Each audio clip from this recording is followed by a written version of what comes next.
Capítulo 7. Planejamento organizado. A cristalização do desejo em ação. O sexto passo para a riqueza. Você já aprendeu que tudo aquilo que a pessoa cria ou adquire começa na forma de um desejo e que na primeira etapa da viagem do abstrato para o concreto. O desejo é levado à oficina da imaginação, onde os planos para essa transição são gerados e organizados. No capítulo 2, você recebeu instruções para dar 6 passos práticos e específicos como sua primeira tarefa para transformar esse desejo no equivalente monetário. Um desses passos é a criação de um plano, ou planos, bem definido, pelo qual essa transformação possa acontecer. E agora você receberá instruções sobre como criar planos práticos. São as seguintes: A. Une-se a um grupo com quantos integrantes forem necessários para você criar e pôr em prática o seu plano ou planos para a acumulação de riqueza,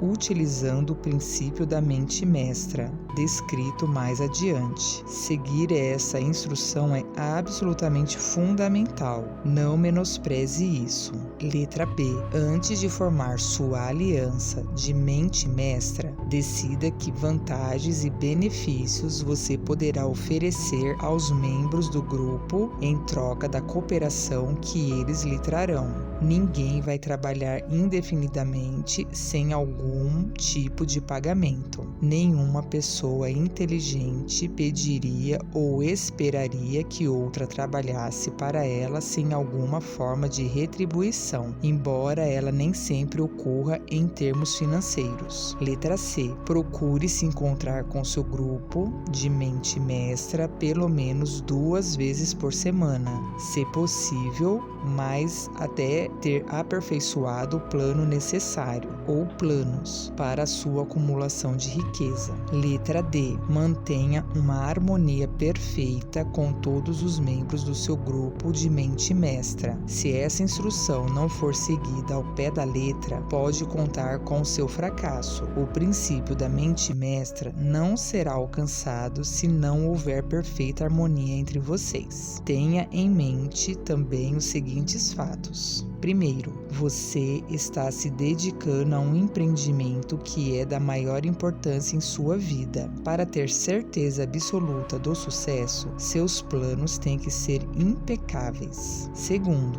você precisa contar com a experiência, a educação, os talentos e a imaginação de outras mentes. E isso é coerente com os métodos seguidos por todas as pessoas que acumularam uma grande fortuna. Nenhum indivíduo isolado dispõe de experiência, educação, talento e conhecimentos suficientes para garantir a acumulação de uma grande fortuna sem a cooperação de outras pessoas. Todo plano que você adotar em suas tentativas de acumular riqueza precisa ser uma criação coletiva sua e de todos os membros do seu grupo de mente mestra. Você poderá até criar seus próprios planos, mas certifique-se de que eles sejam conferidos e aprovados pelos demais membros. Se o primeiro plano que você adotar não funcionar adequadamente, substitua por um novo.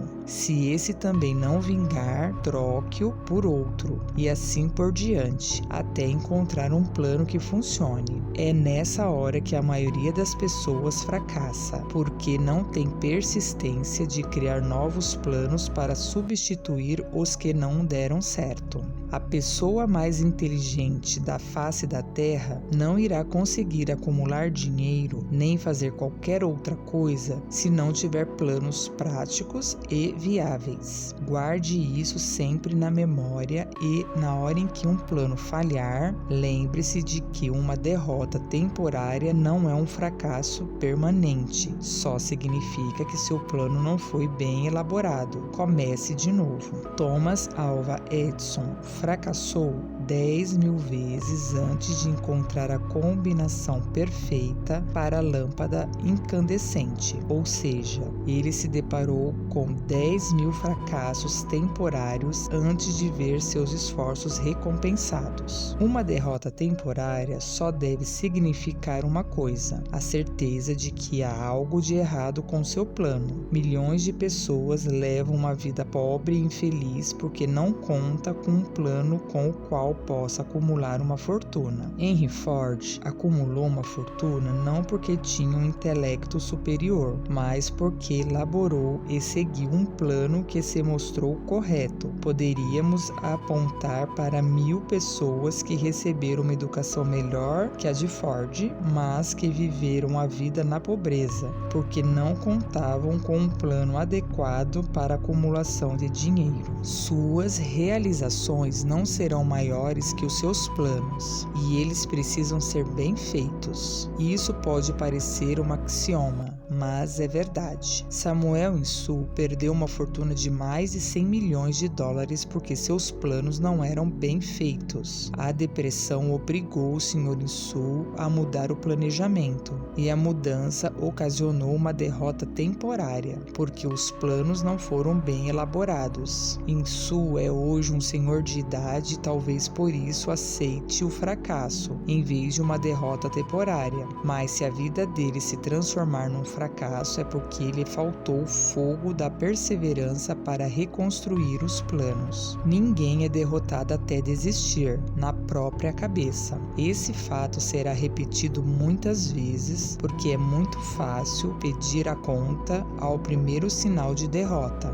James Hill se viu diante de uma derrota temporária na primeira vez em que tentou levantar capital suficiente para construir uma ferrovia ligando o leste ao oeste, mas ele conseguiu transformar a derrota em vitória se valendo de novos planos. Henry Ford teve uma derrota temporária, não só em seu início na indústria automobilística, mas também depois de já ter progredido bastante. Ele elaborou um novo plano e marchou para a vitória. Nós vemos a vida de pessoas que acumularam grandes fortunas, mas geralmente só reconhecemos os triunfos sem perceber as derrotas temporárias que elas tiveram que superar antes de chegar lá. Nenhum seguidor dessa filosofia pode esperar realisticamente acumular uma fortuna sem passar por algumas derrotas temporárias. Quando uma derrota ocorrer, aceite como um sinal de que seus planos não eram perfeitos. Reescreva-os e parta outra vez em direção ao objetivo tão cobiçado. Se perder, é porque desistiu antes de alcançar a meta.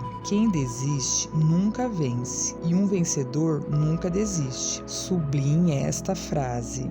Escreva num pedaço de papel com letras garrafais e prenda-o num lugar onde você veja toda noite, antes de dormir, e todo dia antes de ir trabalhar. Quando for escolher os integrantes da sua mente mestra, tenta escolher pessoas que não sucumbam facilmente à derrota. Há pessoas que acreditam tolamente que só dinheiro é capaz de gerar mais dinheiro. E isso não é verdade. É pelo desejo, transformado em equivalente financeiro por meio dos princípios aqui descritos, que o dinheiro é realmente feito. O dinheiro propriamente dito não é nada além de matéria inerte. Ele não se mexe, não pensa, não fala, mas é capaz de escutar quando uma pessoa o chama. Planejando a venda de serviços. O restante deste capítulo irá descrever as maneiras de vender serviços profissionais. As informações aqui relatadas vão ser de utilidade prática a qualquer pessoa que tenha algum tipo de serviço para vender,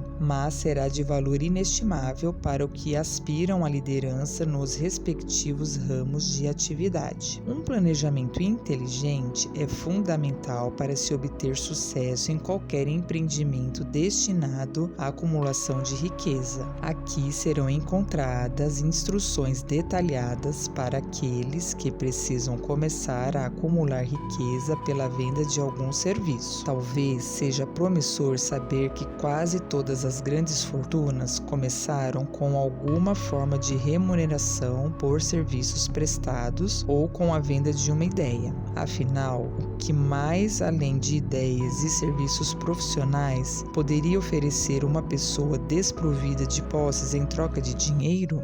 Falando de maneira muito geral, há dois tipos de pessoas neste mundo. Umas são líderes e outras seguidoras. Decida de início se deseja ser um líder na profissão ou que se quer continuar como seguidor. A diferença na remuneração é enorme. Um seguidor não pode realisticamente esperar receber o mesmo que um líder, embora muitos seguidores esperem exatamente isso. Não é nenhuma desgraça ser um seguidor.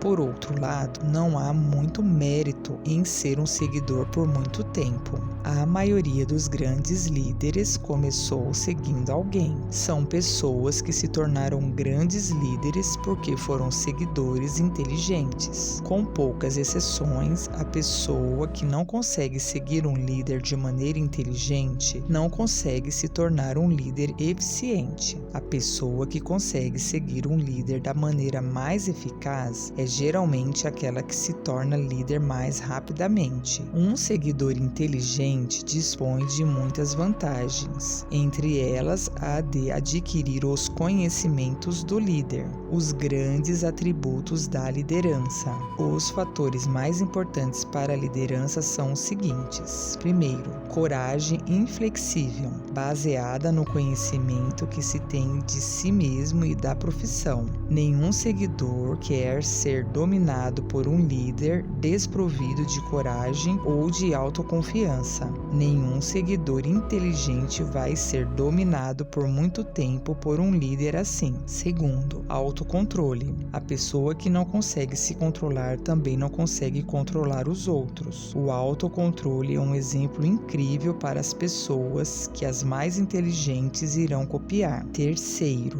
um senso de justiça apurado. Se não tiver um bom senso de justiça, nenhum líder conseguirá comandar e obter o respeito dos seguidores. Quarto, decisões bem definidas. A pessoa que hesita na hora da decisão mostra que não está segura de si mesmo e não tem êxito na hora de liderar os outros. Quinto, planos bem definidos. O líder bem-sucedido precisa planejar seu trabalho e se ater ao planejamento. Um líder que se move pelo achômetro, sem planos práticos e objetivos, pode ser comparado a um barco sem leme. Mais cedo ou mais tarde vai acabar nas pedras. Sexto, o hábito de fazer mais do que aquilo que é pago. Uma das punições que os líderes sofrem é a necessidade de fazer mais do que o que exigem dos seguidores. Sétimo, uma personalidade agradável. Uma pessoa relapsa e descuidada não pode ser um líder bem-sucedido. A liderança exige respeito. Os seguidores não vão respeitar um líder que não tem uma personalidade extremamente agradável. Oitavo, simpatia e compreensão. O líder bem-sucedido precisa simpatizar com os seguidores. Além do mais, tem que ter uma compreensão deles e de seus problemas. Nono, domínio dos detalhes. A liderança bem-sucedida exige o domínio dos detalhes da situação. Décimo, disposição de assumir completa responsabilidade. O líder bem-sucedido precisa estar disposto a assumir a mais completa responsabilidade pelos erros e defeitos dos seguidores. Se tentar se livrar dessa responsabilidade, não vai continuar como líder por muito tempo. Se um dos seguidores cometer um erro e se mostrar incompetente, o líder vai ter que admitir que foi ele que falhou. 11º, Primeiro, cooperação. O líder bem-sucedido precisa entender e aplicar o princípio do esforço cooperativo e ser capaz de induzir seus seguidores a fazer o mesmo. A liderança exige poder e o poder exige cooperação. Há dois tipos de liderança. A primeira e de longe a mais eficaz é a liderança pelo consenso, que conta com a simpatia dos seguidores. A segunda é a liderança pela força, que não conta com o consentimento ou a simpatia dos seguidores. A história está repleta de exemplos de que a liderança pela força não consegue durar muito. A queda e o desaparecimento de reis e ditadores é emblemática. Mostra que as pessoas não vão seguir uma liderança forçada indefinidamente. O mundo acabou de entrar numa nova era de relação entre líderes e liderados, que claramente exige uma nova espécie de liderança no comércio e na indústria. Os que pertencem à velha escola da liderança pela força precisam conhecer essa nova forma de comandar pela cooperação, ou serão relegados à fila dos seguidores. Para esses não há outro caminho. A relação entre patrões e empregados, ou entre líderes e liderados, no futuro será de cooperação mútua baseada numa divisão equitativa dos lucros da empresa. No futuro, as relações entre patrões e empregados vão ser mais parecidas com uma parceria do que foram no passado. Napoleão Bonaparte, o Kaiser Guilherme da Alemanha, o César da Rússia e o rei da Espanha são exemplos de liderança pela força. O tempo deles já passou. Não é preciso muito trabalho para apontar os protótipos deles nas lideranças comercial, finanças e sindical dos Estados Unidos, recentemente destronadas ou marcadas para partir. A liderança pelo consentimento dos liderados é a única que irá se manter. As pessoas podem se ver obrigadas a seguir temporariamente um líder que as domina pela força, mas não a fazer isso liberadamente. A nova onda da liderança vai abraçar os 11 fatores citados nesse capítulo, entre outros. A pessoa que fizer deles a base para a liderança vai encontrar inúmeras oportunidades em qualquer ofício ou profissão. A depressão se prolongou em larga medida porque o mundo não dispunha de uma liderança nesse novo estilo. No final da depressão, a demanda por pessoas que tenham competência para aplicar esse novo tipo de liderança vai exceder em muito a oferta. Alguns dos velhos líderes irão se emendar e se adaptar à nova forma de liderança, mas, de maneira geral, o mundo vai ter que encontrar novas pessoas com essa capacidade, e essa necessidade pode ser a sua oportunidade. As 10 maiores causas de fracasso na liderança. Agora nós vamos ver os maiores defeitos dos líderes que fracassam, porque é fundamental saber o que não fazer tanto quanto o que fazer. Primeiro, inabilidade para organizar os detalhes. A liderança eficiente exige uma habilidade para organizar e dominar os detalhes. Nenhum líder autêntico é ocupado demais para fazer qualquer coisa que se exija na posição de líder. Quando uma pessoa, líder ou liderado, afirma que está ocupado demais para mudar de planos ou dar atenção a uma emergência, está na verdade admitindo a incompetência. O líder bem-sucedido precisa dominar todos os detalhes ligados ao cargo. Isso significa, evidentemente, que ele tem que se habituar a delegar os detalhes aos bons assistentes. Segundo, falta de humildade na hora de prestar o serviço. Os líderes verdadeiramente grandes estão sempre dispostos, quando necessário, a fazer qualquer tipo de trabalho que pediriam a outra pessoa para fazer. O maior de vocês deverá ser o servente de todos. É uma verdade que todo líder competente deverá observar e respeitar. Terceiro, esperar ser pago pelo que sabem em vez daquilo que fazem com que o sabem. O mundo não paga as pessoas pelo que elas sabem, paga pelo que elas fazem ou levam os outros a fazer. Quarto, Medo da concorrência dos seguidores. O líder que teme que um dos liderados possa vir a tomar seu lugar vai acabar perdendo o mesmo posto, mais cedo ou mais tarde. O líder competente treina substitutos para que ele possa delegar ao critério dele qualquer detalhe do cargo. É só assim que um líder poderá se multiplicar e se preparar para estar em muitos lugares e dar atenção a muitas coisas ao mesmo tempo. É uma verdade eterna que as pessoas recebem mais dinheiro para fazer os outros trabalharem do que elas poderiam ganhar com o próprio esforço. Um líder eficiente pode, pelo conhecimento que tem da profissão e pela personalidade magnética, aumentar imensamente a eficiência dos outros e induzi-los a prestar um serviço melhor do que prestariam sem a ajuda dele. Quinto, falta de imaginação. Sem imaginação, o líder é incapaz de atender às emergências e criar planos para guiar as pessoas com eficiência. Sexto, egoísmo. O líder que toma para si a glória pelo trabalho dos seguidores com certeza vai se deparar com o ressentimento deles. O líder realmente grandioso não se vangloria, fica contente em ver as honras, quando devidas, serem dadas aos liderados, porque sabe que a maioria das pessoas vai trabalhar mais duro por um elogio ou pelo reconhecimento do que somente pelo dinheiro. Sétimo, intemperança. Os seguidores não respeitam um líder destemperado. Além do mais, a intemperança destrói a resistência e a vitalidade dos que nela se afundam.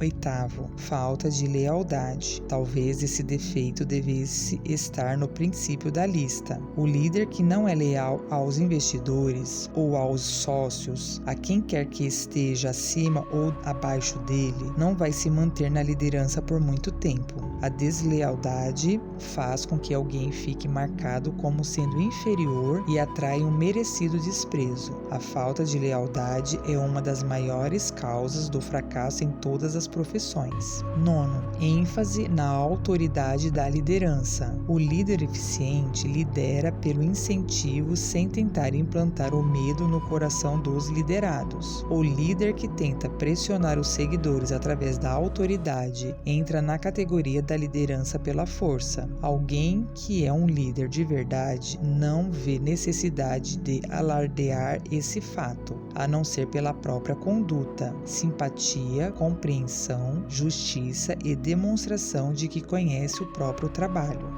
Décimo, ênfase no título. O líder competente não precisa de um título para ganhar o respeito dos seguidores. A pessoa que alardeia muito o próprio título geralmente tem pouco mais o que enfatizar. As portas da sala do verdadeiro líder estão sempre abertas para quem quiser entrar e o lugar não tem formalidades ou ostentação. Estas são algumas das causas mais comuns para o fracasso de uma liderança. Qualquer uma dessas falhas é indicadora suficiente de um fracasso. Estude essa lista com o maior carinho se desejar ser um líder e certifique-se de não cometer nenhum destes erros. Alguns campos férteis em que a nova liderança será necessária. Antes de terminar este capítulo, devo chamar sua atenção para alguns dos campos mais férteis onde ocorreu um declínio de liderança e onde esse novo tipo de líder poderá encontrar inúmeras oportunidades. Primeiro, no campo da política, há uma demanda clara e visível por novos líderes, uma demanda que indica nada mais, nada menos que uma emergência.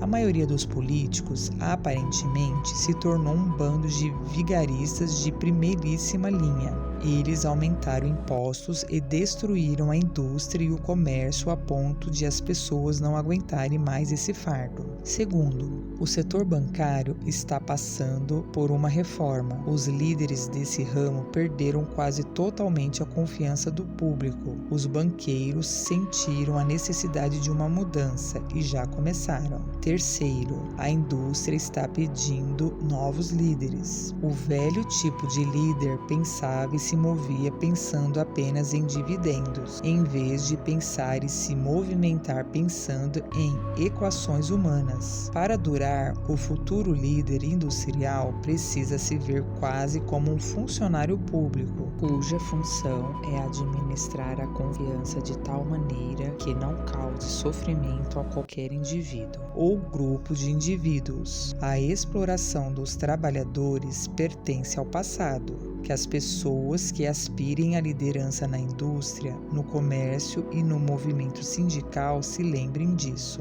Quarto, o líder religioso do futuro será obrigado a dar mais atenção às necessidades terrenas dos seguidores e à solução de problemas pessoais e econômicos e dar menos atenção ao passado, que já morreu, e ao futuro, que ainda não nasceu. Quinto, nas profissões relacionadas ao direito, à medicina e à pedagogia, uma nova forma de liderança e, até certo ponto, de novos líderes se tornará uma necessidade. Isso é ainda mais verdade no ramo da educação. O líder nesse campo terá que, no futuro, encontrar maneiras de ensinar as pessoas a saber aplicar os conhecimentos que elas adquirem na escola. Vai precisar lidar com mais prática do que com a teoria. Sexto, novos líderes serão exigidos no ramo do jornalismo. Os jornais do futuro, para terem sucesso, precisam se livrar dos privilégios especiais e do subsídio da propaganda. Precisam parar de ser órgãos de propaganda para os interesses que os patrocinam. O tipo de jornal que gosta de publicar escândalos e fotos de baixo nível vai acabar escoando pelo mesmo ralo por onde vão todas as forças que apequenam o homem. Estes são apenas alguns dos campos em que as oportunidades para novos líderes e uma nova forma de liderança já estão disponíveis. O mundo está passando por uma rápida transformação. Isso significa que a mídia pela qual se promove a mudança de hábitos dos seres humanos também precisa se adaptar a essas modificações. Os meios aqui descritos são aqueles que, mais do que os outros, determinam as tendências da civilização. Quando e como pedir o emprego. As informações aqui passadas são o resultado de muitos anos de experiência, nos quais milhares de pessoas foram auxiliadas a vender serviços de uma maneira eficiente. Portanto, pode confiar que eles são bastante práticos e precisos. Os meios onde devem ser anunciados seus serviços. A experiência mostrou que os seguintes meios de comunicação são o modo mais eficiente e direto de aproximar o comprador e o vendedor de um serviço profissional. Primeiro, agências de emprego. Cuidado para escolher apenas agências confiáveis que devem mostrar registros de bons resultados atingidos. Segundo, anúncios em jornais, newsletters, comerciais, revistas e rádio. Geralmente dá para confiar em anúncios de jornal para obter bons resultados para as pessoas que procuram um trabalho assalariado. Anúncios mais vistosos são recomendados para os que buscam posições executivas e o texto deve aparecer na seção do jornal, onde estará mais apta a chamar a atenção do empregador desejado. Esse texto deve ser preparado por um especialista que saiba como inserir qualificações suficientes para atrair respostas. Terceiro, cartas pessoais de apresentação dirigidas a empresas ou pessoas específicas mais propensas a contratar os serviços oferecidos. Essas cartas devem ser imaculadamente datilografadas e sempre assinadas à mão. Com elas deve ser enviado um currículo completo, com as qualificações do pretendente. Tanto a carta como o currículo devem ser preparados por um especialista. Confira mais adiante as instruções sobre as informações que devem ser enviadas. Quarto, pedidos através de pessoas conhecidas. Sempre que possível, o pretendente deve tentar se aproximar de um empregador em potencial através de algum conhecido comum. Esse método de aproximação é particularmente vantajoso no caso daqueles que aspiram por uma posição executiva e não querem dar a impressão de estarem se vendendo. Quinto, entrevistas pessoais. Em alguns casos, pode ser melhor ser o pretendente oferecer pessoalmente os serviços para um empregador em potencial. Nesse caso, deve-se preparar um currículo completo das qualificações para o cargo desejado, uma vez que os empregadores em potencial normalmente gostam de discutir o histórico do candidato com os sócios. Informações a serem fornecidas no currículo. O currículo deve ser preparado com o mesmo carinho que um advogado prepara uma causa para ser defendida no tribunal, a não ser que o pretendente tenha experiência na preparação desse tipo de currículo. Deve-se contratar um especialista. Os comerciantes bem-sucedidos empregam pessoas que entendem a arte e a psicologia da publicidade para apresentar o mérito dos produtos. E quem vende o serviço deve fazer o mesmo. As seguintes informações devem aparecer no currículo. Primeiro, educação. Descreva rapidamente, mas com precisão, sua formação acadêmica, em que matérias você se especializou na escola e os motivos para isso. Segundo, experiência. Se já teve alguma experiência em empregos parecidos com o que procura, faça uma descrição completa, dando os nomes e os endereços dos antigos empregadores. Detalhe precisamente qualquer experiência especial que você tenha tido e que tenha lhe deixado preparado para o emprego que você deseja. Terceiro, referências. Quase todas as empresas querem saber mais sobre o histórico dos candidatos que desejam exercer algum cargo de responsabilidade. Junte ao seu currículo cópias de cartas dos seus A. Antigos patrões, B. Antigos professores, C. Pessoas importantes e cujas declarações sejam confiáveis.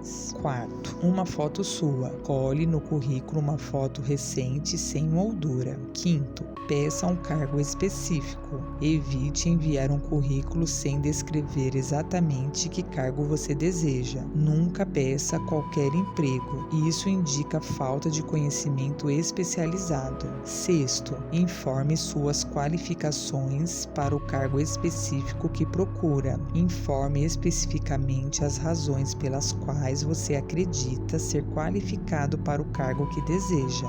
Essa é a parte mais importante da apresentação, mais do que qualquer outra coisa. Ela vai definir que consideração você vai ter. Sétimo, ofereça-se para trabalhar por um período de teste. Na maioria das vezes, se estiver decidido a ocupar o cargo que estiver se candidatando, será melhor se você se oferecer para trabalhar por uma semana, um mês ou um período suficiente para o empregador avaliar seu trabalho, sem receber salário. Pode parecer uma sugestão radical, mas a experiência mostra que raramente se deixa de conseguir pelo menos um período de teste. Se estiver convicto das suas qualificações, um teste é tudo o que você precisa. A propósito, esse tipo de oferta mostra que você confia na sua capacidade de ocupar o cargo que procura. É uma atitude muito convincente.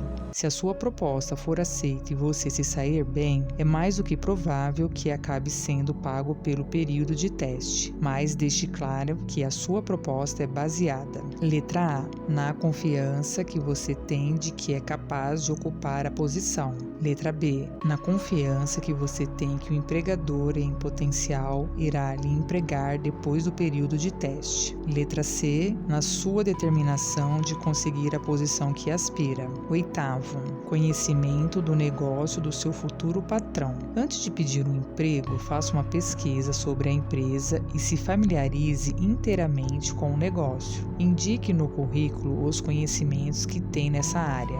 Isso vai impressionar porque mostra mostra que você tem imaginação e um interesse real na posição que está procurando. Lembre-se de que não é o advogado que conhece mais as leis, mas aquele que melhor prepara o caso, que geralmente ganha. Se a sua causa for bem preparada e apresentada, será mais de meio caminho andado para a vitória. Não tenha medo de o currículo ficar grande demais. Os empregadores têm tanto interesse em contratar os serviços de pessoas bem preparadas quanto você tem em conseguir um emprego. Aliás, o sucesso da maioria dos patrões se deve principalmente à capacidade que eles têm de selecionar bons auxiliares e querem ter todas as informações disponíveis. E lembre-se de mais uma coisa: um currículo limpo e bem apresentado vai indicar que você é uma pessoa esforçada.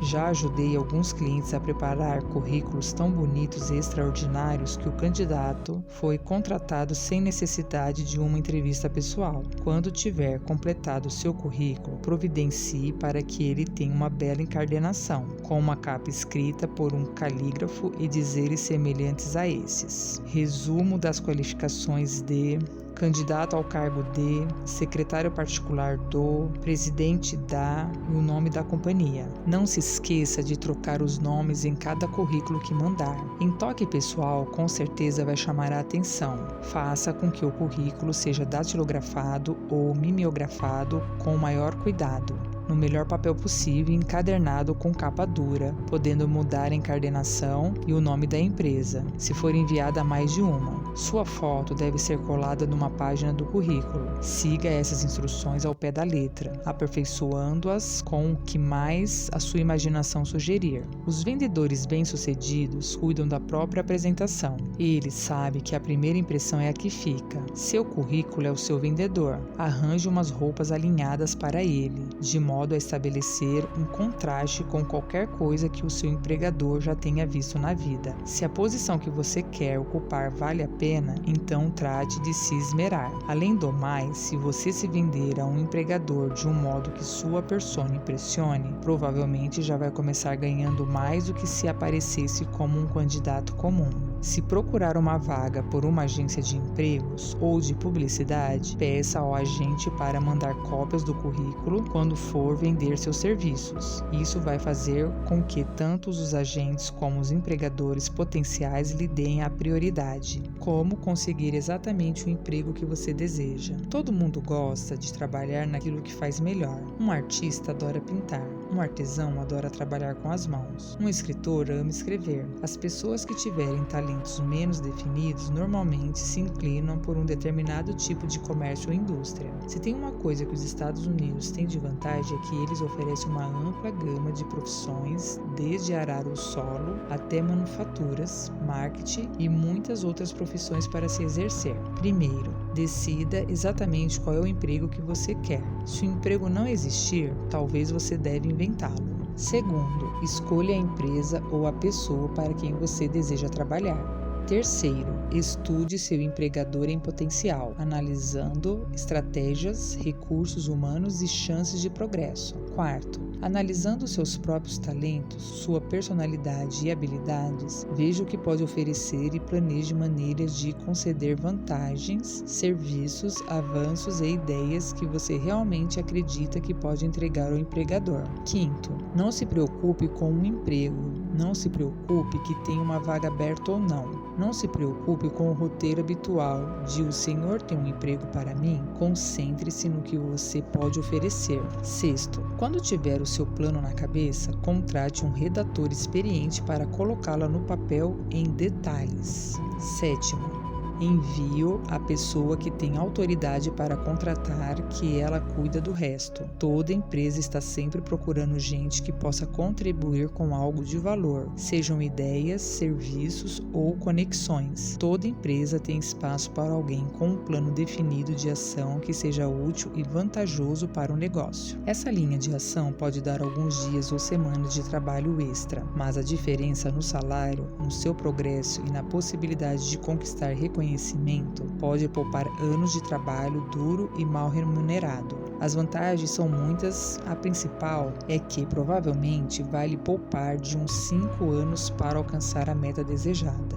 Toda pessoa que começa ou entra no meio da subida só consegue isso se tiver um planejamento cuidadoso e deliberado, a não ser, é claro, que seja o filho do patrão. A nova maneira de se vender serviços. Os empregos viraram parcerias. As pessoas que melhor vão vender os serviços no futuro precisam reconhecer a magnífica mudança que aconteceu no tocante à relação entre patrões e empregados. No futuro, o fator dominante no marketing de produtos e serviços vai ser a regra de ouro e não a lei do ouro. A relação vindoura entre patrões e empregados vai ser mais na base de uma parceria formada entre A, o patrão, B, o empregado e C, o público a quem eles servem. Essa nova maneira de vender serviços vai surgir por diversos motivos. Primeiro, porque tanto o patrão como o empregado vão ser vistos como parceiros cujo trabalho é servir ao público de uma maneira eficiente. Em outro tempo, patrões e empregados travaram disputas entre si e conquistaram o melhor que podiam, sem pensar que, no fim das contas, eles estavam se digladiando à custa do público que deviam servir.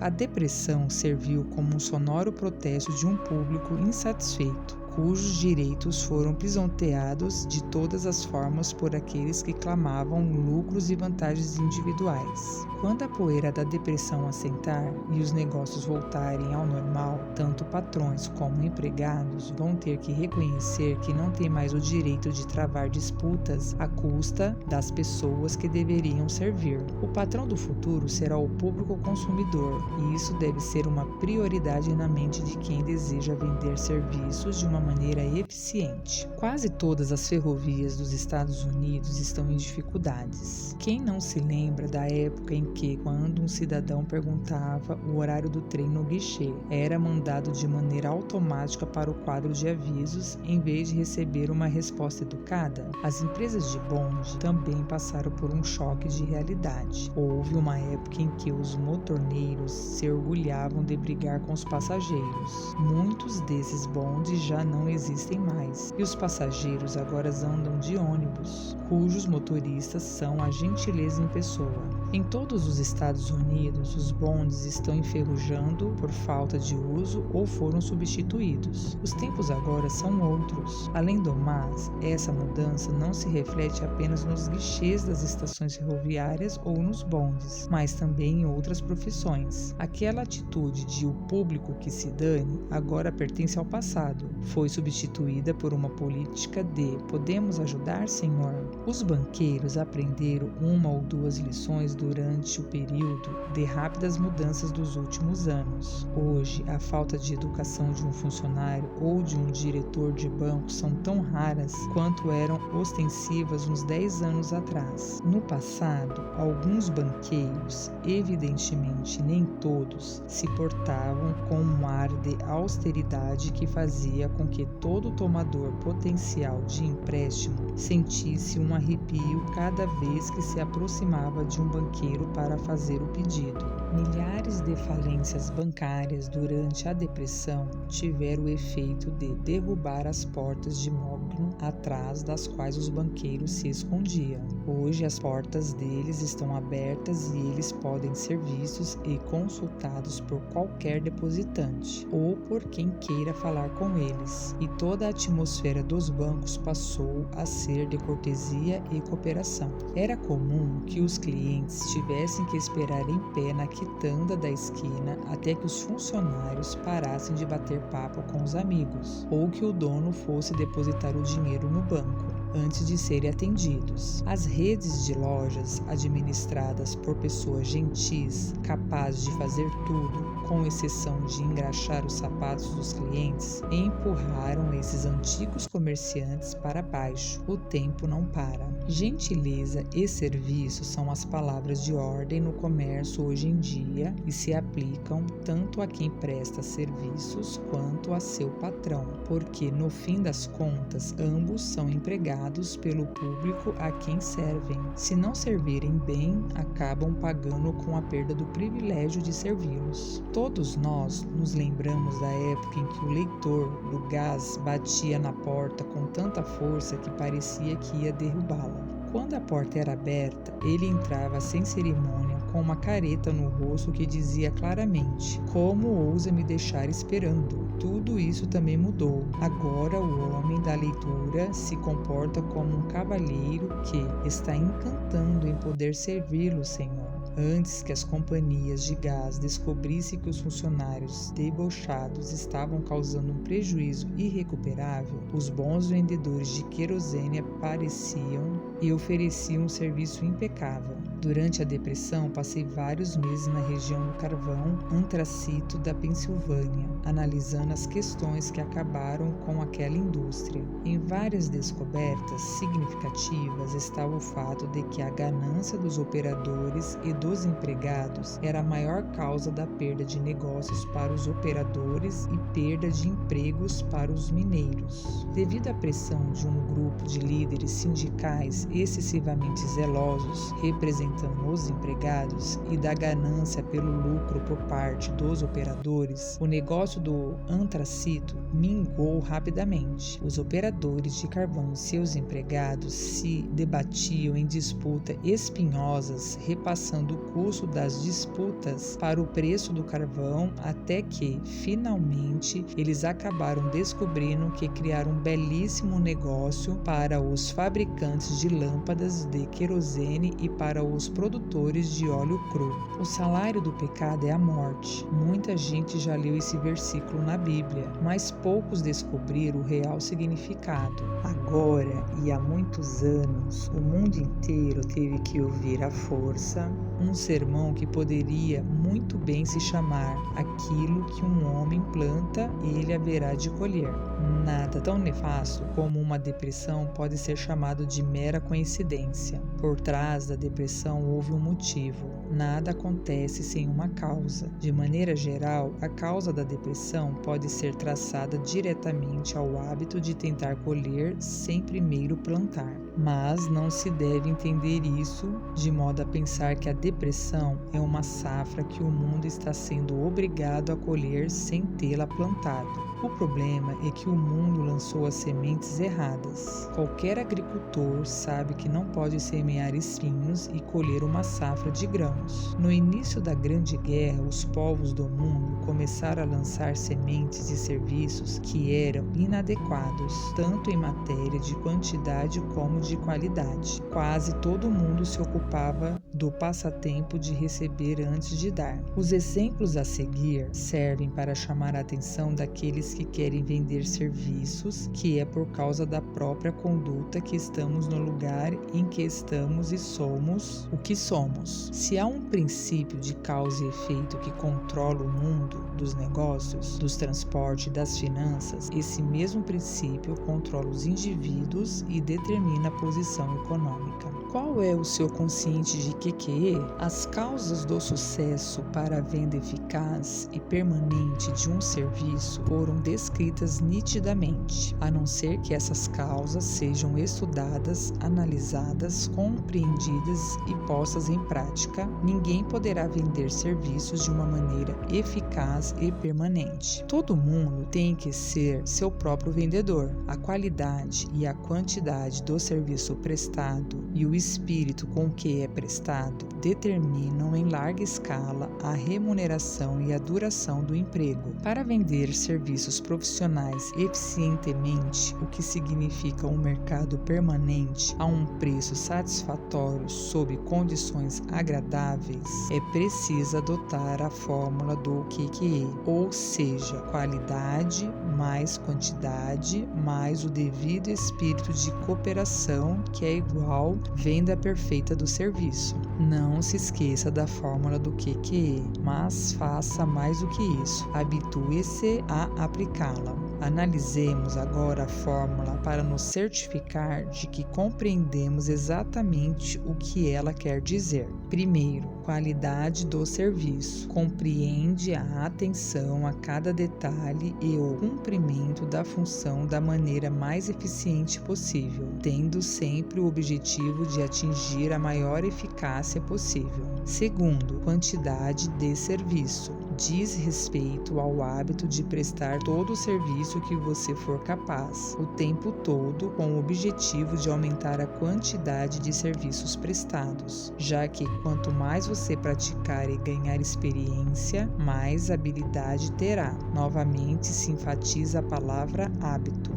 Terceiro, espírito do serviço. Significa o hábito de desenvolver uma conduta harmoniosa e agradável, que levará à cooperação com os sócios e com os demais funcionários. A adequação da qualidade e da quantidade de um serviço não é o bastante para manter o mercado permanente para ele. A conduta ou o espírito com que você presta o serviço contratado será um fator determinante ligado tanto à remuneração que você recebe quanto ao tempo de sua estadia no emprego. Andrew Carnegie costumava frisar esse ponto mais do que os outros, ao descrever os fatores que levam ao êxito no marketing de serviços profissionais. Ele enfatizava repetidas vezes a necessidade de uma conduta harmoniosa. Costumava sublinhar o fato de que não iria manter um profissional independentemente da quantidade e da qualidade do trabalho, a não ser que ele trabalhasse dentro de um espírito de harmonia.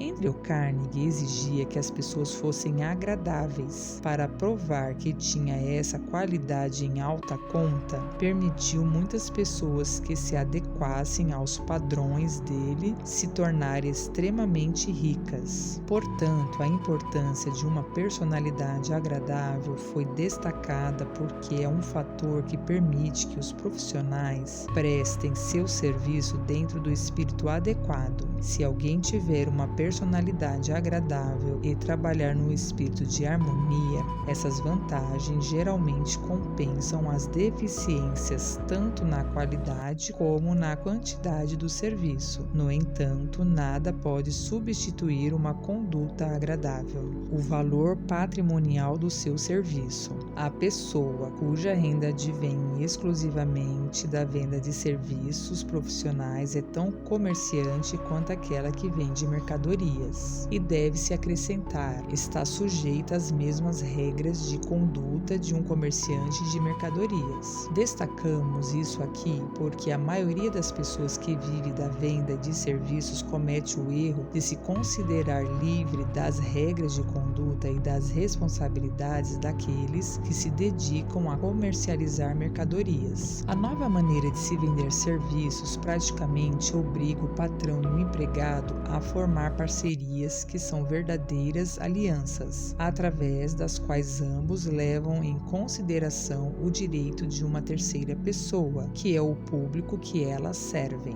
O tempo das pessoas que fazem e acontecem acabou. Agora é a hora das pessoas que se dedicam e acontecem. Os métodos de alta pressão utilizados pelas empresas acabaram saindo pela culatra e não vai ser preciso consertar o revólver, porque no futuro as empresas vão conduzir os negócios utilizando métodos sem pressão. O valor patrimonial efetivo do cérebro pode ser determinado pela quantidade de renda que você produz vendendo seus serviços. Uma boa estimativa seria você multiplicar sua renda anual por 16,66, já que é razoável acreditar que a sua renda anual representa 6% do valor patrimonial do seu serviço. O dinheiro é alugado a juros de 6% ao ano. Ele não vale mais que um cérebro. Aliás, geralmente vale bem menos. Cérebros competentes, forem vendidos da forma correta, representam uma forma muito mais desejável de capital do que aquela que se exige para comprar e vender mercadorias, porque um cérebro é uma forma de capital que não é depreciada a zero numa depressão,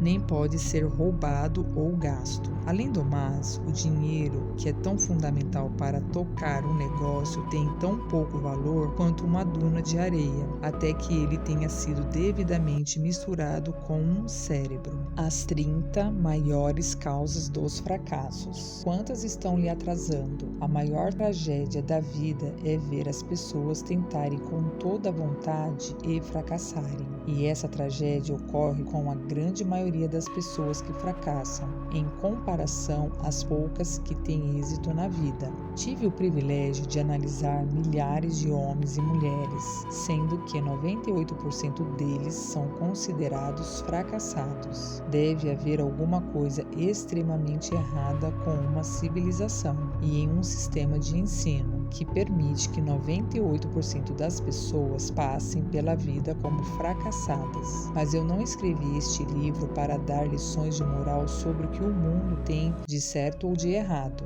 Isso exigiria um livro 100 vezes maior do que este. Minhas pesquisas provaram que existem 30 grandes razões para o fracasso e 13 grandes princípios por meio dos quais as pessoas acumulam fortunas. Neste capítulo, faremos uma descrição das 30 maiores razões para o fracasso. Quando você as ler, veja como se sai em cada ponto, para descobrir quantas dessas causas se interpõem entre você e o sucesso. Primeira, má formação congênita. Há realmente muito pouco o que se pode fazer, se é que se pode, quando uma pessoa nasce com uma deficiência na capacidade cerebral. Essa filosofia só pode oferecer um método para suprir essa deficiência, que é a ajuda de um grupo de mente mestra. No entanto, você deve observar, aliviado, que essa é a única das 30 razões para o fracasso que não pode ser corrigida facilmente. Segunda, falta de um objetivo definido na vida. Não existe chance de sucesso para a pessoa que não tem uma meta central ou um objetivo definido que sirva como alvo. Dentre as pessoas que analisei, 98% delas não têm um objetivo assim. Talvez essa seja a principal razão do fracasso. Terceira, falta de ambição para se erguer acima da mediocridade. Não vemos esperança naqueles que são indiferentes a ponto de não quererem progredir na vida e que não queiram pagar o preço da subida. Quarta, educação insuficiente. Essa é uma deficiência relativamente fácil de se suprir. A experiência provou que as pessoas de melhor educação são aquelas comumente chamadas de self-made, que se fizeram por si ou autodidatas. É preciso mais do que um diploma universitário para que uma pessoa possa ser considerada educada. Uma pessoa educada é aquela que consegue o que deseja da vida sem atropelar o direito dos outros. A educação consiste nem tanto de conhecimento, mas de como esse conhecimento é aplicado com eficiência e perseverança. As pessoas não são pagas pelo que sabem, mas pelo que elas fazem com o que o sabem. Quinta, falta de autodisciplina. A disciplina vem do autocontrole. Isso significa que é preciso controlar todas as suas qualidades negativas. Antes de controlar a situação, primeiro você tem que se controlar. O autodomínio é a missão mais difícil que você irá enfrentar. Se você não se dominar, será dominado pelo seu self. Você poderá ver ao mesmo tempo seu maior amigo e inimigo simplesmente se postando em frente a um espelho. Sexto, saúde precária. Nenhuma pessoa será bem-sucedida por muito tempo com uma saúde precária. Muitas das causas de uma saúde precária podem ser dominadas e controladas. Em geral, trata-se de a. empanturrar-se de alimentos nocivos à saúde. B. habituar-se a ter maus pensamentos, dar vazão ao negativo. C. uso equivocado ou excessivo do sexo. D. falta de exercícios físicos adequados. E. suprimento insuficiente de oxigênio devido a uma respiração inadequada. Sétima, influências desfavoráveis do ambiente durante a infância. A árvore cresce conforme a curva do galho. A maioria das pessoas com inclinações criminosas as adquire como resultado de um ambiente nocivo e companhias impróprias na infância. Oitava, adiar as coisas. Esse é um dos maiores motivos para o fracasso. Adiar até estar velho demais. É uma sombra que vive dentro de todos os seres humanos, aguardando a oportunidade de destruir as chances de sucesso de alguém. A maioria de nós passa pela vida como fracassados porque ficamos esperando a hora certa para começar a fazer algo que realmente vale a pena. Não espere, porque a hora certa nunca vai chegar. Comece de onde estiver e trabalhe com as ferramentas que tiver. No caminho encontrará ferramentas melhores. 9. Falta de perseverança. A maioria das pessoas é muito boa na hora de começar as coisas, mas não na hora de terminar. Além disso, as pessoas em geral são propensas a desistir logo ao primeiro sinal de derrota. Não há nada que substitua a perseverança. A pessoa que está sempre persistindo vai ver que o tal do fracasso acaba se cansando e indo embora. O fracasso não é páreo para a perseverança. 10.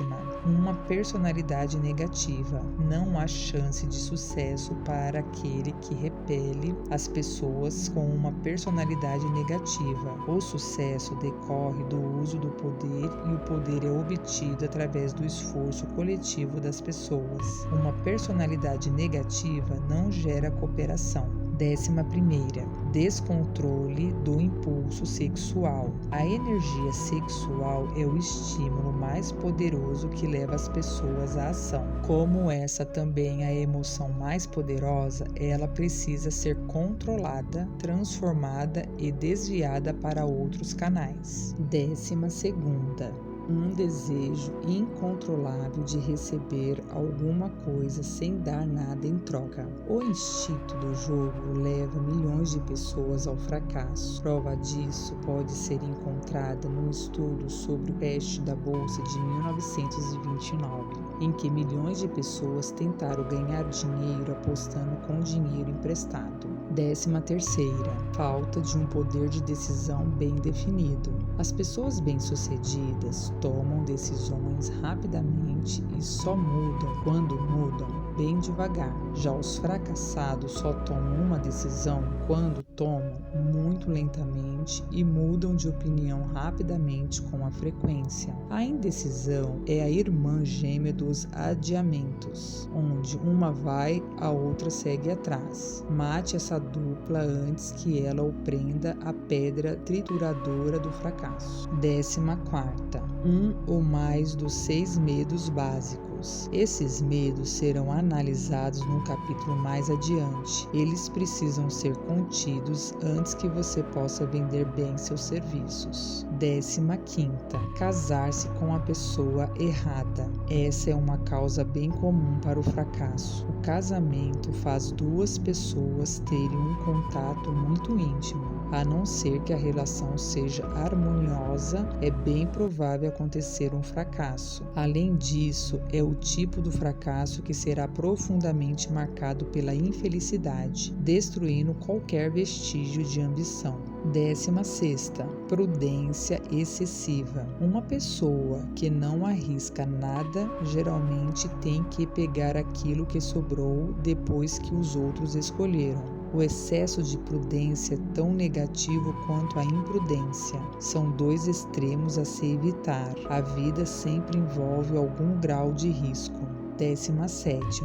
Escolher os sócios errados. Essa é uma das maiores causas de fracasso nas empresas. Na hora de vender seus serviços profissionais, a pessoa deve ter muito cuidado para escolher um empregador que seja uma inspiração e que seja pessoalmente inteligente e bem-sucedido. Nós costumamos imitar as pessoas com quem nos associamos. Escolha um patrão que vale a pena imitar. 18. Preconceito e superstição. A superstição é um tipo de medo, também é sinal de ignorância. Quem tem a mente aberta não tem medo de nada. 19. Escolher a profissão errada. Ninguém pode ser bem-sucedido numa profissão de que não goste. O passo mais fundamental na hora de vender os serviços é escolher uma profissão na qual você esteja disposto a mergulhar de todo o coração. 20. Falta de um esforço concentrado. O sujeito que faz tudo raramente faz alguma coisa bem feita. Concentre todo o esforço em sua meta principal. 21. o hábito de gastar demais. O pródigo não pode ser bem-sucedido, principalmente porque está sempre com medo de ficar pobre. Crie o hábito de poupar sistematicamente, separando sempre parte da sua renda. Dinheiro no banco proporciona uma fundação segura na hora em que for vender seus serviços. Sem dinheiro, a pessoa acaba tendo que aceitar qualquer coisa e ainda ficar feliz por consegui-la. 22ª. Falta de entusiasmo. Sem entusiasmo não dá para convencer ninguém. Além do mais, o entusiasmo é contagioso e a pessoa entusiasmada, desde que se controle, costuma ser bem recebida em qualquer grupo social. 23ª. Intolerância. A pessoa que tem a mente fechada em relação a qualquer assunto raramente vai em frente. A intolerância significa que a pessoa parou de adquirir novos conhecimentos. As formas mais destrutivas de intolerância são a religiosa, a racial e a que não aceita uma opinião política diferente da sua. 24ª. Desequilíbrio. Os piores desequilíbrios estão ligados à falta de moderação na hora de comer, beber e nas atividades sexuais. O excesso de indulgência nessas áreas é fatal para o sucesso. 25ª. Incapacidade de cooperar com as pessoas. Mais gente perde o emprego e as grandes oportunidades da vida por causa desse defeito do que por todas as outras razões juntas. É uma falha que nenhum líder ou empresário bem informado tolera. 26ª. Poder que não tenha sido adquirido pelo próprio esforço, como é o caso dos filhos de papai rico e demais herdeiros que não trabalham para ganhar dinheiro. O poder nas mãos de quem não trabalhou para conquistá-lo, aos poucos é geralmente fatal para o sucesso. O enriquecimento rápido é mais perigoso que a pobreza.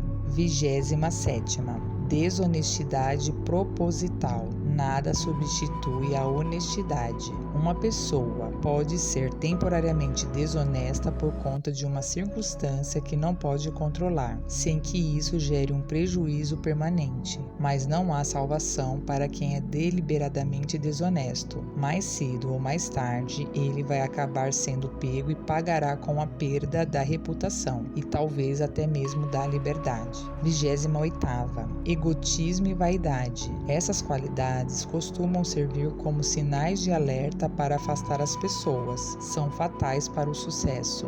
19ª. Chutar em vez de raciocinar. A maioria das pessoas é indiferente demais ou simplesmente tem preguiça de reunir os fatos para raciocinar com precisão. Elas preferem agir com a base em opiniões, chutes ou julgamentos instintivos. 30ª. Falta de capital. Essa é uma causa bastante comum de fracasso para quem parte para o primeiro empreendimento sem dispor de uma reserva de capital adequada para absorver os erros e mantê-los solventes até que tenham construído uma reputação. 31ª.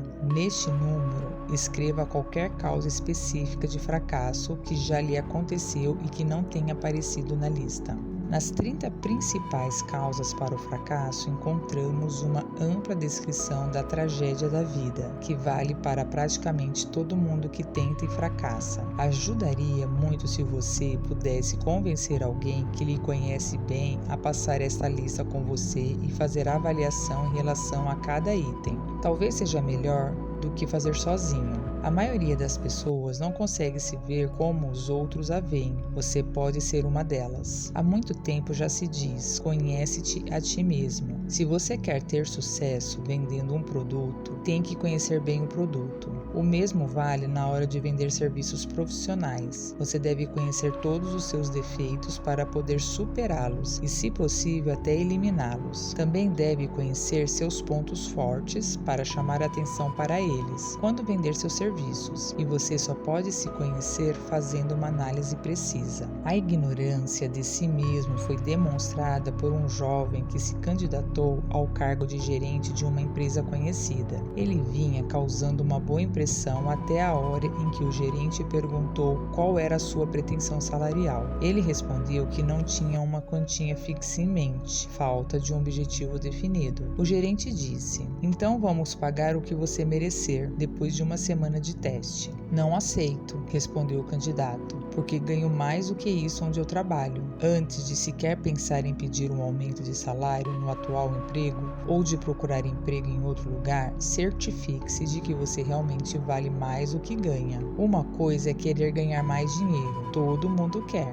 mas outra, completamente diferente, é o seu trabalho valer mais. Muita gente confunde aquilo que quer com aquilo que realmente merece. Seus desejos ou necessidades financeiras não têm nada a ver com aquilo que você vale. Seu valor é totalmente estipulado por sua capacidade de prestar um serviço útil ou por sua capacidade de convencer os outros a prestar esse serviço. Fazendo um balanço de si mesmo. 28 perguntas que você deve responder. Uma autoavaliação anual é fundamental para o marketing efetivo dos seus serviços profissionais, tanto quanto um balanço anual é imprescindível para o comércio. Além disso, sua análise anual deve mostrar uma queda nos seus defeitos e um aumento nas virtudes. As pessoas ou avançam na vida ou regridem, ou ficam paradas no mesmo lugar. O objetivo, evidentemente, deve ser sempre avançar. A autoavaliação anual vai mostrar se foi feito progresso e, em caso afirmativo, quanto se avançou. Também vai mostrar qualquer recuo que tenha ocorrido. O marketing eficaz e serviços profissionais exige que se avance, mesmo que o progresso tenha sido lento.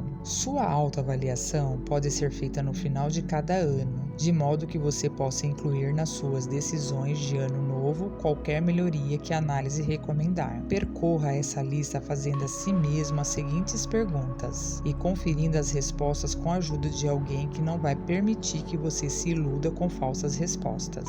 Questionário de autoavaliação. Primeira pergunta: eu atingi o objetivo que estabeleci como meta pessoal para este ano? Você deve sempre trabalhar com um objetivo anual definido e ser alcançado como parte de sua meta principal da vida. Segunda, prestei um serviço com a melhor qualidade que eu era capaz de prestar ou poderia ter sido melhor em algum ponto do serviço? Terceira, eu prestei o serviço na maior quantidade possível? Quarta, o espírito da minha conduta foi harmonioso e cooperativo o tempo todo? Quinta, será que eu permiti que adiamentos habituais diminuíssem minha eficiência? E se a resposta for sim, até que ponto? Sexta, eu melhorei minha personalidade e, em caso positivo, de que maneira? Sétima, eu persisti nos meus planos até concluí-los? Oitava, tomei decisões definidas e imediatas em todos os momentos? Nona, permiti que um ou mais dos 6 erros básicos diminuíssem minha eficiência? Décima, fui excessivamente prudente ou imprudente? 11ª, o meu relacionamento com os meus companheiros de trabalho foi agradável ou não? Se não foi, a culpa foi total ou parcialmente minha? 12ª, será que eu desperdicei minha energia me esforçando ou me concentrando muito pouco? 13ª, fui tolerante e tive a mente aberta em todos os assuntos? 14ª, de que maneira fui capaz de prestar um serviço melhor? 15ª, fui imoderado em algum dos meus hábitos? 16ª, será que eu expressei, secreta ou abertamente, algum tipo de egotismo? 17ª, será que a minha conduta com meus sócios fez com que eles me respeitassem?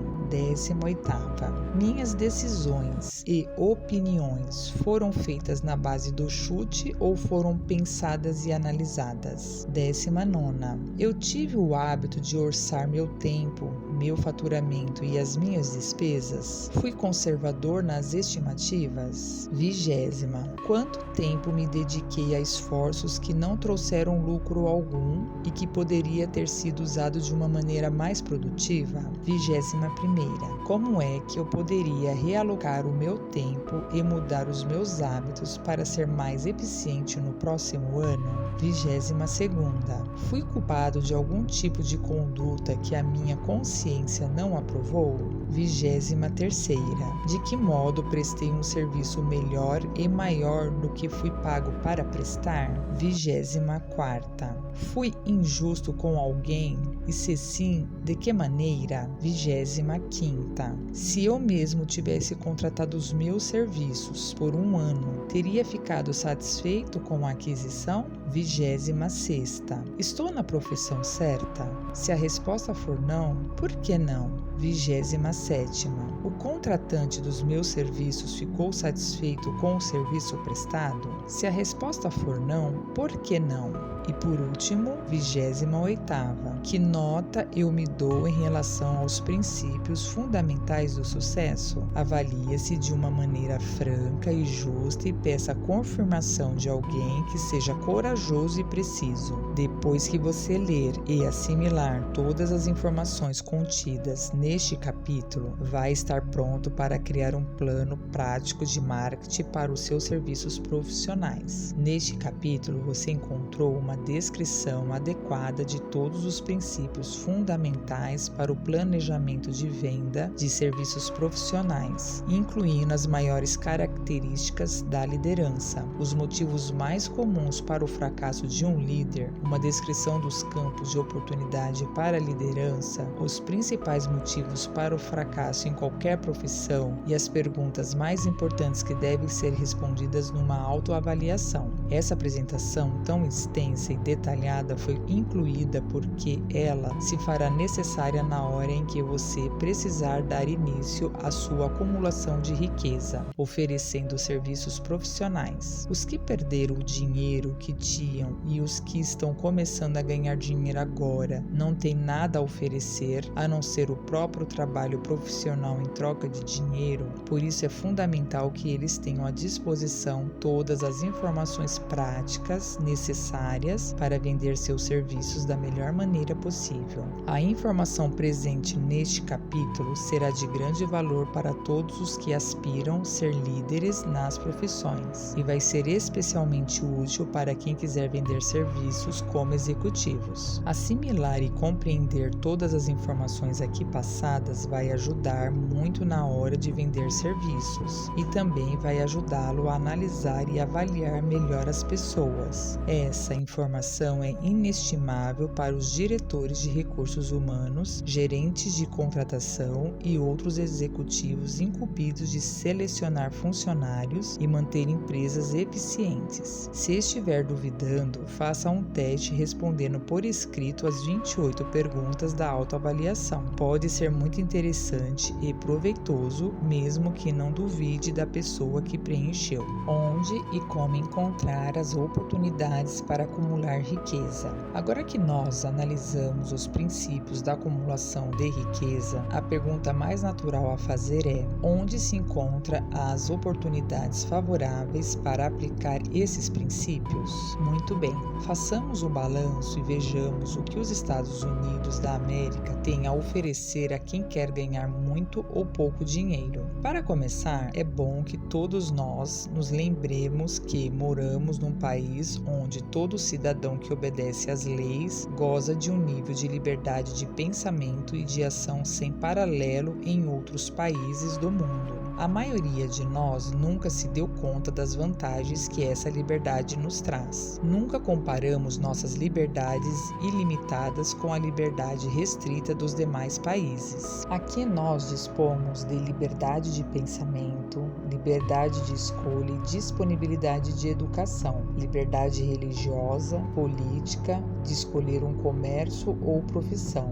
liberdade de trabalhar e ser dono, sem ser molestado, de todas as propriedades que pudermos acumular. Liberdade de escolher onde morar, liberdade de casamento, liberdade de oportunidades iguais para todas as raças, liberdade de viajar entre os estados, liberdade na hora de escolher os alimentos e liberdade para desejar qualquer posto na vida para a qual estivermos preparados, inclusive a presidência da República. Nós também dispomos de outras formas de liberdade, mas essa lista já dá uma noção do que é mais importante, o que por si só é um tremendo avanço. A vantagem das oportunidades é ainda mais visível porque os Estados Unidos são o único país do mundo que garante a todos os cidadãos, natos ou naturalizados, uma gama tão ampla de liberdades. Agora vamos enumerar algumas das bênçãos que as nossas amplas liberdades colocaram em nossas mãos. Ouça o exemplo de uma família comum americana,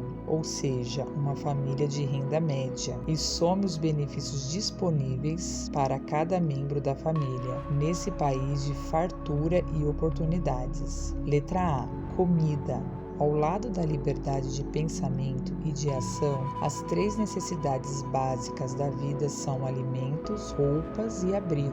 Por causa de nossas liberdades universais, uma família média americana tem à disposição, na porta de casa, a maior seleção de alimentos do mundo inteiro, a um preço dentro das possibilidades financeiras. Uma família de 2 pessoas que more no coração de Nova York, bem distante de onde são produzidos os alimentos, fez uma lista detalhada do custo de um simples café da manhã. Alimento, custo na mesa do café. Suco de lima da Flórida, 0,02. Cereais, de uma fazenda no Kansas, 0,02. Chá da China, 0,02. Bananas da América do Sul, 0,025. Torradas, de uma fazenda no Kansas, 0,01. Ovos frescos, 0,07. Açúcar de Cuba, 0,025. Manteiga e creme da Nova Inglaterra, 0,03. Total final, 0,20. Não é difícil conseguir comida em um país onde 2 pessoas conseguem tomar um café da manhã com tudo o que quiserem por 10 centavos de dólar cada uma. Observe que esse café bastante simples veio como que num passe de mágica da China, da América do Sul, do Kansas e dos estados da Nova Inglaterra e foi parar numa mesa de restaurante, pronto para consumo, no coração da maior cidade dos Estados Unidos, a um custo perfeitamente acessível até mesmo ao mais humilde trabalhador. Esse custo também inclui todos os impostos federais, estaduais e municipais. Esse é um fato que os políticos não citam quando berram para os eleitores votarem contra o governo, que taxam as coisas até a morte. Letra B. Abrigo. Essa família mora num apartamento confortável, com aquecimento, eletricidade e gás de cozinha. Tudo isso por $65 ao mês. Numa cidade menor ou num bairro menos habitado de Nova York, o mesmo apartamento pode sair por $20 mensais. É de se imaginar que a torrada que eles comeram no café da manhã tenha sido feita numa torradeira elétrica e que a limpeza do apartamento seja feita com um aspirador de pó também elétrico. Eles dispõem o tempo todo de água quente e fria na cozinha e no banheiro. A comida é mantida numa geladeira e a mulher lava e passa a roupa e faz os cachos no cabelo com aparelhos elétricos facilmente manejáveis que ela só precisa ligar na tomada. O marido faz a barba com um barbeador elétrico e eles podem se divertir, se quiserem, 24 horas por dia, de graça, simplesmente ligando o rádio. Há outros bens de conveniência nesse apartamento, mas a lista acima já dá uma boa ideia da liberdade que nós desfrutamos nos Estados Unidos. E isso não é propaganda política ou econômica. Letra C. Vestuário. Em qualquer parte dos Estados Unidos, uma mulher que esteja dentro da média consegue se vestir e se apresentar bem por menos de $200 por ano e um homem comum também pode gastar isso. ou menos. Aqui só discorremos sobre as necessidades básicas de alimentos, abrigos e vestuário. O cidadão comum goza de outros privilégios e vantagens para o qual só precisa fazer o esforço razoável de trabalhar não mais do que 8 horas por dia. Entre eles está o privilégio de andar de carro para onde bem entender a um custo bem pequeno. O americano comum dispõe de uma segurança quanto aos direitos de propriedade que não é encontrada em qualquer outro país do mundo. Ele pode depositar o dinheiro extra que tiver num banco com a garantia de que o governo irá protegê-lo e cobrir a perda se o banco falir. Se um cidadão americano quiser viajar de um estado para o outro, não vai precisar de passaporte, nem da permissão de ninguém. Pode ir e vir o quanto quiser. Pode ir no próprio carro ou de trem, ônibus, avião ou navio, tanto quanto o bolso permitir. Na Alemanha, na Rússia, na Itália e na maioria dos países europeus e asiáticos, as pessoas não têm tanta liberdade assim para viajar a um preço tão baixo. O milagre que viabilizou essas bênçãos. Muitas vezes nós ouvimos os políticos falarem das liberdades dos Estados Unidos na hora de pedir votos, mas eles raramente se dão o trabalho ou fazem algum esforço de analisar a fonte dessas liberdades. Como não estou aqui para falar mal, nem me vingar de ninguém, nem possuo qualquer interesse secreto, tenho o privilégio de fazer uma análise franca dessa coisa misteriosa, abstrata e muito mal entendida que dá a todos os cidadãos dos Estados Unidos mais bênçãos e oportunidades para acumular riqueza e mais liberdade em geral do que se encontra em outros países. Tenho o direito de analisar a natureza e a fonte desse poder invisível, porque conheço há mais de 25 anos muitos dos homens que organizaram esse poder e muitos dos que hoje são responsáveis pela manutenção dele. O nome desse benfeitor misterioso é o capital. O capital não consiste apenas de dinheiro, mas especificamente de grupos de homens inteligentes e altamente organizados que planejam maneiras de utilizar o dinheiro eficientemente para o bem do público e para eles mesmos obterem lucro. São grupos formados por cientistas, educadores, químicos, inventores, analistas de empresas, publicitários, especialistas em transportes, advogados, contadores, médicos e pessoas de conhecimento altamente especializado em todos os ramos do comércio e da indústria. São pioneiros, fazem experiências e abrem trilhas em empreendimentos de todos os ramos. Apoiam faculdades, hospitais, escolas públicas, constroem boas estradas, publicam jornais, pagam a maior parte dos custos do governo e cuidam dos muitos detalhes que são fundamentais para o progresso da raça humana. Resumindo, os capitalistas são os cérebros da civilização, porque fornecem todo o tecido que forma a educação, a iluminação e o progresso humano. Dinheiro, se não for acompanhado de inteligência, é sempre muito perigoso, mas se for bem usado, é de importância crucial para a civilização. O simples café da manhã aqui descrito não poderia ser servido em Nova York a 10 centavos por pessoa ou a qualquer preço, se o capital organizado não tivesse fornecido as máquinas, os navios, as estradas de ferro e os exércitos de homens treinados para operar. Pode-se ter uma pequena ideia da importância do capital organizado, tentando imaginar como seria a vida se você mesmo tivesse a responsabilidade de arranjar, sem qualquer ajuda do capital, o simples café da manhã que descrevemos aqui e servi-lo a essa família de Nova York. Para pegar o chá, você teria que viajar até a China ou a Índia, ambas muito longe dos Estados Unidos, a não ser que você fosse um nadador muito bom ficaria um tanto cansado antes da viagem de volta. Depois, é claro, teria que enfrentar outro problema. Que dinheiro você usaria mesmo se aguentasse atravessar o oceano a nado na ida e na volta? Para obter o açúcar, você teria que nadar mais um pouco, até Cuba, ou ir a pé até o estado de Utah, que fica ainda mais longe.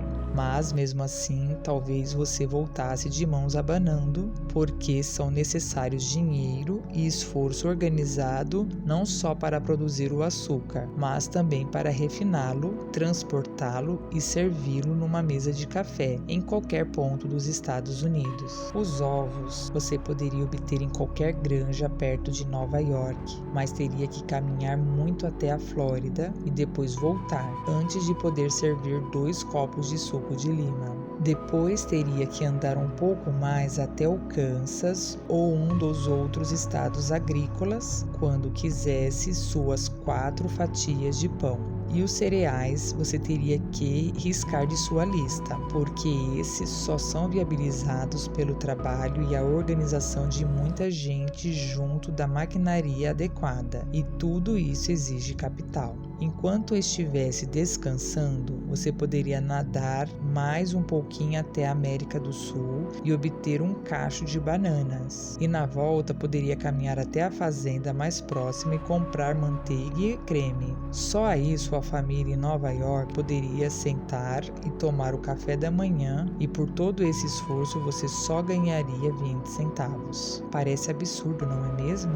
Mas esse calvário seria a única maneira de se servir todos esses alimentos no coração de Nova York, se não fosse pelo sistema capitalista. A quantidade de dinheiro exigida para se construir e manter as estradas de ferro e os navios necessários para a entrega desse simples café da manhã é tão grande que extrapola a imaginação das pessoas. São centenas de milhões de dólares, e isso para não falar nos exércitos de trabalhadores treinados necessários para conduzir os trens e os navios. Mas os transportes são apenas uma parte das exigências da moderna civilização capitalista dos Estados Unidos. Antes que se possa colher alguma coisa, algo tem que ser semeado no solo ou manufaturado e preparado para o mercado. Isso exige milhões e milhões de dólares em máquinas, equipamentos, armazenagem e comercialização e os salários de milhões de trabalhadores. Navios e ferrovias não surgem do nada, nem são operados automaticamente. Eles vêm em resposta ao chamado da civilização pelo trabalho, inteligência e capacidade de organização de pessoas que têm imaginação, fé, entusiasmo, persistência e determinação. Essas pessoas são os capitalistas, são motivados pelo desejo de construir, realizar, prestar um serviço útil, ganhar e acumular dinheiro. E como prestam serviços sem os quais não haveria civilização? Eles trilham o caminho de quem quer acumular uma fortuna. Só para não complicar muito as coisas, devo acrescentar que esses capitalistas são os self-made men, homens que se fizeram por si, contra os quais a maioria dos oradores vazios se insurgem. São as mesmas pessoas a quem os vigaristas, os radicais, os políticos desonestos e os líderes sindicais parasitas se referem como interesses predatórios ou Wall Street. Não estou aqui tentando fazer uma apologia de qualquer grupo de pessoas ou sistema econômico. Não estou tentando condenar as reivindicações coletivas quando falo de líderes sindicais parasitas. Nem estou dizendo que todos os capitalistas sejam puros e imaculados. O objetivo deste livro, um objetivo ao qual eu fielmente dediquei mais de um quarto de século, é apresentar para todos os interessados a filosofia mais confiável através da qual as pessoas podem acumular a quantidade de riqueza que desejarem. Aqui eu analisei as vantagens econômicas do sistema capitalista para mostrar duas coisas. Primeiro, todo mundo que busca a riqueza riqueza tem que reconhecer e se adaptar ao sistema que comanda as maneiras de se obter uma fortuna, seja ela no tamanho que for. E, segunda, apresentar um quadro diferente do que é pintado por políticos e demagogos, que deliberadamente confunde as questões que levantam ao se referirem ao capital organizado como se fosse algo venenoso. Esse é um país capitalista desenvolvido pelo uso do capital, e nós que nos vemos no direito de participar da bênção das liberdades e oportunidades, nós que procuramos acumular uma fortuna aqui, temos que saber que essa riqueza e essas oportunidades não estariam disponíveis se o capital organizado não tivesse proporcionado esses benefícios. Por mais de 20 anos, falar mal do Wall Street, dos intermediários do dinheiro e dos grandes conglomerados tem sido um passatempo popular e crescente para os radicais, políticos, egoístas, vigaristas, líderes sindicais mal intencionados e às vezes também líderes religiosos. Essa prática ficou tão generalizada que todos nós testemunhamos durante a Grande Depressão a visão inacreditável de altas autoridades do governo se alinhando com políticos baratos e líderes sindicais, com o propósito declarado de sufocar o sistema que fez da América industrial o país mais rico da face da Terra. O alinhamento foi tão geral e bem organizado que acabou prolongando a pior depressão que os Estados Unidos já passaram. Isso custou o emprego de milhões de pessoas, porque todos esses empregos eram parte inseparável do sistema capitalista industrial que forma a espinha dorsal dessa nação. No curso dessa aliança inusitada entre autoridades do governo e indivíduos que só pensavam em si mesmos e que tentavam lucrar lançando uma guerra franca contra a indústria americana, um certo tipo de líder sindical uniu forças com os políticos e se ofereceu para lhes proporcionar votos em troca de uma legislação que permitisse às pessoas tirar os lucros da indústria apenas pela força dos números, em vez de melhorar a forma de se remunerar um dia de trabalho justo em troca de um dia de salário justo. Milhões de pessoas em todo o país ainda se dedicam a esse passatempo muito popular que é querer ganhar alguma coisa sem dar nada em troca. Algumas se alinham com os sindicatos, onde exigem trabalhar menos horas e ganhar mais. Outras não querem sequer fazer o esforço de trabalhar. Querem um auxílio do governo e estão conseguindo. A ideia que elas têm de direito e liberdade foi demonstrada em Nova York, onde um grupo de beneficiários do auxílio-desemprego protestou violentamente contra o chefe dos Correios porque os carteiros os acordaram às 7h30 para entregar o cheque do auxílio. Exigiram que, de agora em diante, a hora da entrega fosse marcada para as 10 horas. Se você é um desses que acha que é possível acumular riqueza simplesmente organizando as pessoas em grupos e exigindo mais dinheiro em troca de menos serviço, se você é um desses que quer ter um auxílio-desemprego e ainda por cima não ser incomodado de manhã cedo, se é um desses que acredita em dar o seu voto a certos políticos em troca de leis que lhes permitam avançar em cima do tesouro público, pode ficar tranquilo com seus pensamentos. Ninguém vai lhe incomodar, porque esse é um país onde cada um pode pensar o que bem entender, onde quase todo mundo pode viver sem se esforçar muito e onde muita gente pode viver relativamente bem sem sequer trabalhar. No entanto, você tem que conhecer toda a verdade sobre essa liberdade que tanta gente alardeia por aí e tão poucos entendem. Por mais legal que ela seja, por maior que seja seu alcance, por mais privilégios que ela conceda, ela não pode e não vai gerar riqueza sem esforço. Só existe um método confiável de acumular e legalmente ser dono de uma fortuna, que é prestando um serviço útil.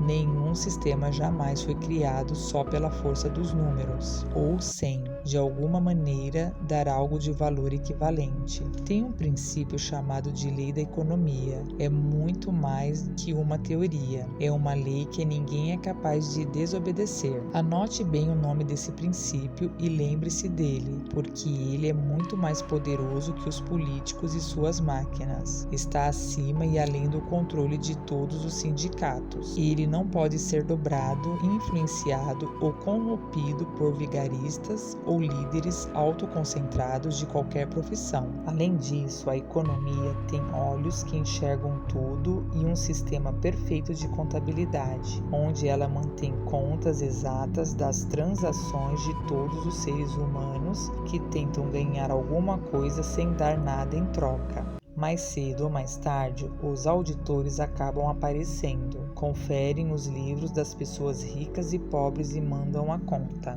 Wall Street, os grandes conglomerados, o predatório interesse capitalista, ou qualquer que seja o nome que você queira dar a esses alicerces do sistema que nos deu as liberdades americanas, na verdade representam um grupo de pessoas que compreendem, respeitam e se adaptam a essas poderosas leis da economia. A continuidade desses impérios depende de elas continuarem respeitando essas leis. A maioria das pessoas que mora nos Estados Unidos gosta do país e do sistema capitalista. Confesso que não conheço o país melhor onde se possa encontrar mais oportunidades de acumular uma fortuna, a julgar pelas ações de certas pessoas. Tem gente aqui que não gosta dos Estados Unidos. Evidentemente, esse é um direito delas. E se elas não gostam do país, do sistema capitalista e de suas infinitas oportunidades, elas têm todo o direito de ir embora.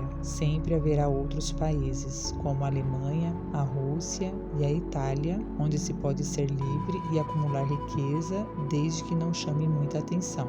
Os Estados Unidos oferecem todas as oportunidades para se acumular uma fortuna que uma pessoa honesta possa querer. Quando se vai caçar, é sempre bom procurar um terreno onde a caça seja abundante. Quando se quer enriquecer, a mesma regra deveria ser naturalmente seguida. Se o que você quer é enriquecer, não desmereça as possibilidades de um país cujos cidadãos são tão ricos que só as mulheres gastam mais de 200 milhões de dólares por ano em batons, rouge e outros cosméticos. Pense duas vezes antes de querer destruir o sistema capitalista de um país onde os cidadãos gastam mais de 50 milhões de dólares por ano em cartões de visita, com o qual expressa o apreço que eles têm pela liberdade. Se estiver atrás de dinheiro, pense cuidadosamente no país que gasta centenas de milhões de dólares anualmente em cigarros, onde a maior parte do faturamento vai para 4 grandes empresas que se dedicam a fornecer esse símbolo nacional do charme altivo e da pessoa controlada. E, por favor, pense bastante no que significa pertencer a um país onde as pessoas gastam mais de 15 milhões de dólares por ano pelo privilégio de ver filmes e de quebra gastam mais alguns milhões em bebidas, narcóticos e em refrigerantes e águas gasosas mais suaves. Não se apresse muito na hora de sair correndo de um país onde as pessoas pagam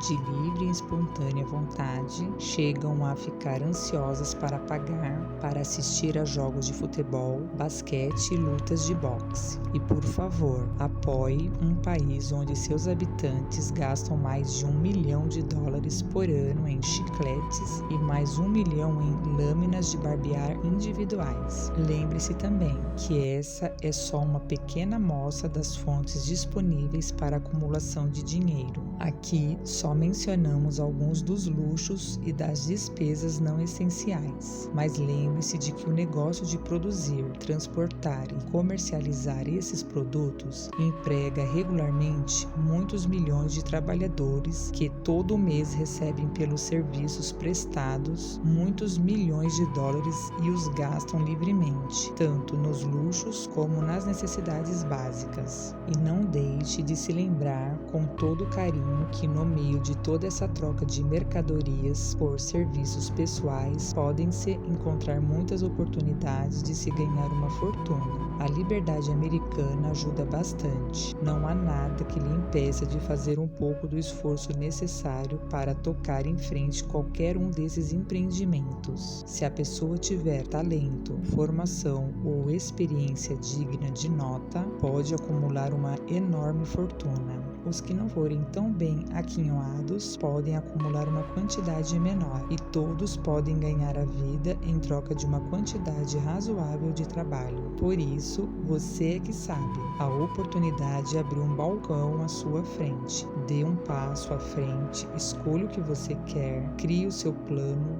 ponha-o em ação e preserve. A América capitalista vai cuidar do resto. Você pode acreditar numa coisa: a América capitalista dá a todo mundo a oportunidade de prestar um serviço útil e ganhar dinheiro na proporção do valor do serviço. O sistema não nega a ninguém esse direito, mas ele não promete, nem poderia prometer, que alguém vá ganhar algo em troca de nada, porque o próprio sistema é controlado por uma lei irrevogável, que é a lei da economia, que não reconhece nem tolera por muito tempo alguém que queira receber sem dar nada em troca. A lei da economia foi promulgada pela natureza.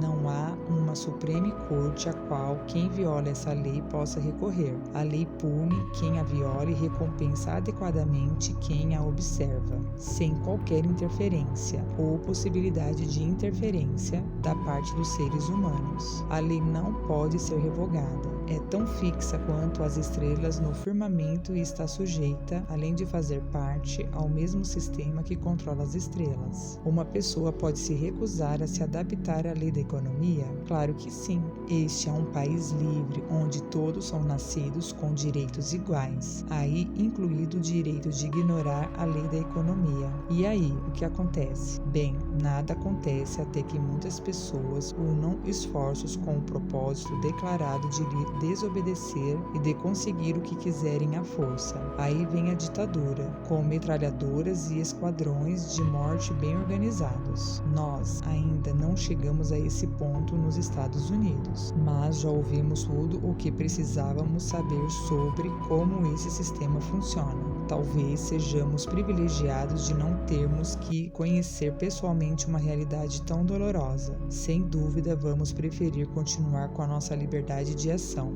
de expressão e de prestar um serviço útil em troca de dinheiro. A prática de certas autoridades do governo de dar às pessoas o direito de avançar sobre o tesouro público em troca de votos pode até resultar numa eleição, mas à medida que um dia segue o outro, o pagamento final sempre aparece, que é quando todo centavo mal gasto tem que ser pago com juros sobre juros sobre juros. Se aqueles que se apropriaram do tesouro não forem forçados a pagar, esse peso vai recair em cima dos seus filhos e netos, talvez até a terceira ou quarta geração. Não há como se escapar dessa dívida. As pessoas podem, e às vezes conseguem, formar associações com o intuito de aumentar os próprios salários e trabalhar menos horas, mas há um ponto em que não dá mais para avançar. É o ponto onde entra em cena a lei da economia e o xerife vai atrás tanto do patrão quanto do empregado. Por 6 anos, de 1929 a 1935, os habitantes dos Estados Unidos, ricos ou pobres, puderam ver que camarote a lei da economia entregara aos cuidados do xerife todas as empresas, indústrias e bancos do país. E a visão não foi nada agradável. Não aumentou em nada nosso respeito por aquele tipo de psicologia de massa que acha que as pessoas podem mandar a razão às favas e começar a tentar ganhar sem dar nada em troca. Nós que atravessamos 6 anos absolutamente desanimadores, quando o medo tomou conta de todos e jogou a fé lá no chão, não podemos nos esquecer de como a lei da economia foi implacável e cobrou um preço dos ricos e dos pobres, fortes e fracos, jovens e velhos. não queremos passar por outra experiência assim. Essas observações não se baseiam num olhar de curto prazo, são resultado de 25 anos de uma análise criteriosa dos métodos das pessoas mais bem-sucedidas e das que fracassaram nos Estados Unidos.